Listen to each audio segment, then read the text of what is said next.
না, হাঁস পালনে তেমন খুব একটা পরিশ্রম নাই।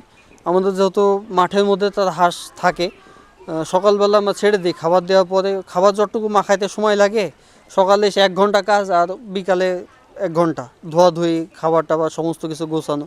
দুপুরে মাত্র আধা ঘন্টার মধ্যে তাদের খাবারটা মাখাই দিয়ে দিই। বেশ এতটুকুই আমাদের কাজ থাকে। সকালে 1 ঘন্টা, বিকালে 1 ঘন্টা, আর দুপুরে মাত্র আধা ঘন্টা। 2.5 ঘন্টা কাজের মধ্যে আমরা সমস্ত কাজ কমপ্লিট করে ফেলি। ডিম তোলা থেকে শুরু করে খাবার মাখানো, হাঁসকে ছেড়ে দেওয়া, হাঁসের পুকুরে নামা, পুকুর থেকে উঠানো, আবার হাঁসকে দুপুরবেলা খাবার মাখানো, বিকালে তাদেরকে সমস্ত কিছু ঘরে উঠায় আবার এগুলোকে ধোয়াধুয়ি করা। বাংলাদেশে এক গ্রামের ছেলে রাকিব, কোনো চাকরি নেই, হাতে মাত্র 5,000 টাকা। একদিন সে ইউটিউবে ডাক ফার্মিং বাংলাদেশ লিখে সার্চ করেছে।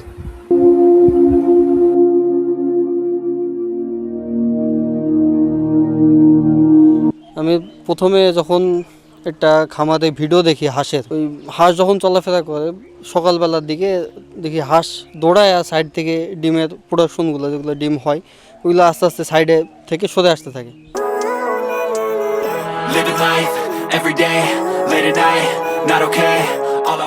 সে শুরু করলো মাত্র 20টা বাচ্চা হাঁস দিয়ে। এত কম টাকা দিয়ে এটা একটা পারফেক্ট লো ইনভেস্টমেন্ট বিজনেস। এই ডিম বেচে আর খাবার কস্টিং সব মিলায়ে প্রায় আমাদের 1,500 মতন থাকে অ্যাভারেজে। 1,500, কখনো যদি ডিমের বাজার যখন যে সময় বাড়ে, যে সময় কমে, ওই সময় অনুযায়ী তখন কম বেশি হয় কিছু। আশা করতেছি যে এখন না হলেও কিছুদিন পরে হয়তো বা রমজানের মধ্যে, ওই সময়তে মানুষের একটা টান থাকে ডিমের প্রতি, হাঁসের ডিম বিশেষ করে যে খাওয়াই।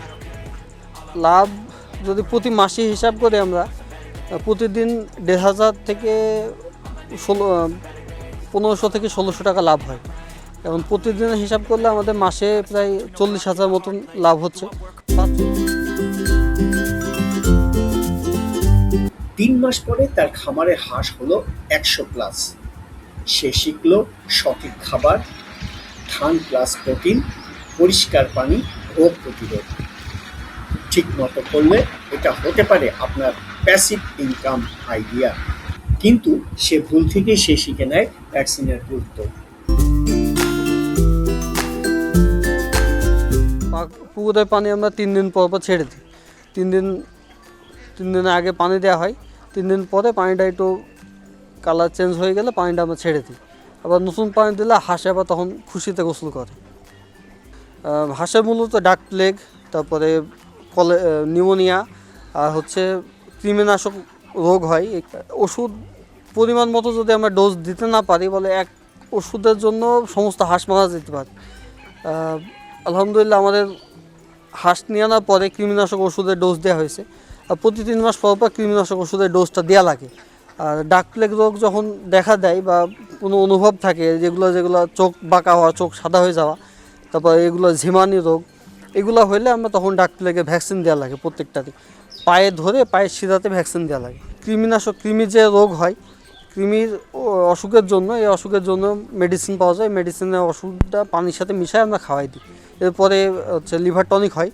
ওই কৃমিনাশক ওষুধের পরে লিভার টনিক খাওয়াইতে হয়। লিভার টনিকের পরে 3 দিন ভিটামিন খাওয়াইতে হয়। পুরো 5 দিন এদের ট্রিটমেন্টে রাখা লাগে। আর ট্রিটমেন্টের পরে এদেরকে আপনার ডিমের প্রোডাকশনটা আবার বাড়তে থাকে আস্তে আস্তে কয়েকদিন পরে।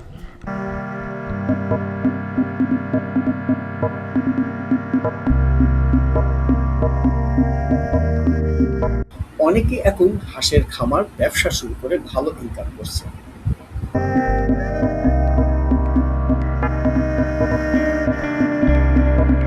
500 থেকে আপাতত বাড়ানোর ইচ্ছা নাই। বাড়ালে হয়তো বা হাইস্ট 800 থেকে 850 মধ্যে রাখতে পারি। একসাথে 500 হাঁসের থেকে বেশি হাঁসের যদি চিন্তাভাবনা করি, রাখা যাবে। হাঁসতে একটু কষ্ট হয়ে যাবে একসাথে।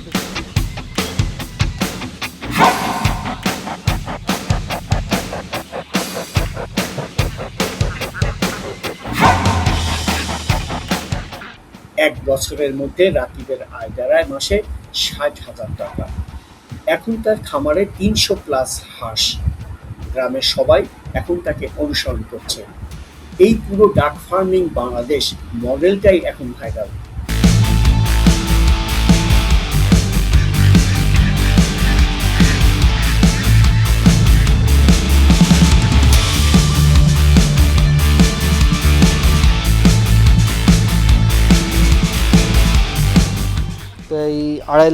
2 থেকে 2.5 লাখ মতো খরচ হয়েছে এখানকার ব্যবস্থাপনা করতে।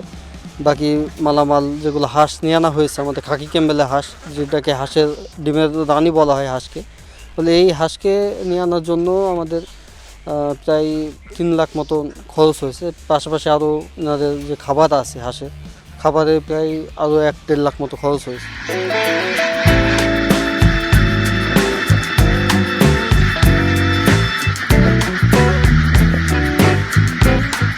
আপনি কি হাঁসের খামার শুরু করতে চান? কমেন্টে লিখুন স্টার্ট। ভিডিও ভালো লাগলে লাইক দিন, সেভ করুন ভবিষ্যতের জন্য, বন্ধুদের সাথে শেয়ার করুন।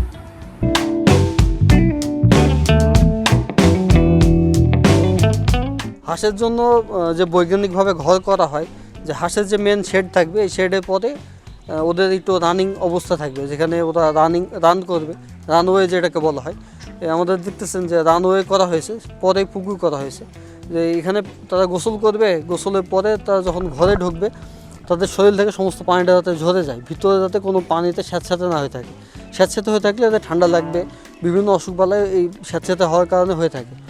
আর খাবারের জন্য যে চাতাল করা হয়েছে, এখানে তারা খাবার খাবে, খাবার খাওয়ার পরে হাঁটাহাঁটি করবে, এতে খাবারটা হজম হবে। হজম হওয়ার পরে এরা আবার যখন খাবারের চাহিদা হবে ওখানে যে আবার খাবার খাবে। খাবারের পরে তারা ঘরের মধ্যে ঢোকার জন্য যে বৈজ্ঞানিকভাবে করা হয়েছে শেড, তারপরে রানওয়ে, তারপরে তাদের খাওয়ার জন্য পানি বা পুকুরের ব্যবস্থাপনা। সে 2 বছর পর্যন্ত ডিম দেয়, এরপরে তো মাংস আকারে হাঁস প্রতি পিসে বিক্রি হয়ে যাবে কেজি প্রতি, মাংসের যে ওজন থাকবে। এরপরে আবার হাঁসের বাচ্চা নিয়ে এনে পরবর্তীতে আবার হাঁস পালনের চিন্তাভাবনা আছে, বাচ্চার থেকে বড় করা। এটা আমরা যেহেতু নতুন অবস্থায় শুরু করেছি, এই জন্য বড়ো হাঁস নিয়ে আনা হয়েছিল, রানিং ডিমের হাঁস 6 মাস বয়সে। এরপরে আমরা বাচ্চা নিয়ে আসার চিন্তাভাবনা আছে, বাচ্চা থেকে আস্তে আস্তে বড় করে পরে ডিমের প্রোডাকশনের জন্য তৈরি করা।